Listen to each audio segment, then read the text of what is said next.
ডাপান দত্তর narration change assertive সেন্টেন্সে practice করছিলাম। আমাদের 3টা অলরেডি হয়ে গেছে।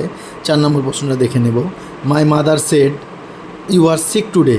এই প্রশ্নটা রয়েছে, সেডটা যেহেতু পাস্টে রয়েছে সেহেতু আমাকে রিপোর্টিং ভার্বটা পাস্টে রয়েছে, সেহেতু রিপোর্টেড স্পিচের আমাকে কিন্তু টেন্সের পরিবর্তন করতে হবে। তাহলে উত্তরটা কী হবে দেখে নেব।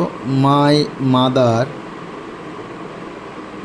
Shed comma inverted comma assertive সেন্টেন্সে আমাদের দ্যাট বসে, তাহলে my mother said that. You বলতে আমাদের এখানে কিন্তু দ্বিতীয় জনকে বোঝাচ্ছে, তাহলে my mother said to me, আমাকে বলছে, তাহলে মি থেকে হয়ে যায় আই। দ্বিতীয় বক্তা যে স্পিকার যাকে বলছে, স্পিকার একটা স্পোকেন টু, অর্থাৎ মাই মাদার সেড টু মি এখানে ধরে নিতে হবে আমাকে যে আমাকে বলছে। তাহলে আমাকে বলতে গেলে আমাকে এখানে সাবজেক্টিভ কেস বসাতে হবে, সাবজেক্টিভ কেস এখানে আই বসবে, মি থেকে হয় আই। তাহলে আই আরটা হয়ে যাবে অ্যামিজার থাকলে হয়ে যায় ওয়াজ ওয়ার, তাহলে আই ওয়াজ সিক বসিয়ে দিলাম। আর টুডে যেটা রয়েছে, টুডে রয়েছে, টুডেটা আমাদেরকে টাইম চেঞ্জ করলে হবে দ্যাট ডে। তাহলে অ্যান্সারটা হয়ে গেল my mother said that I was sick, টুডেটা হয়ে গেল দ্যাট ডে।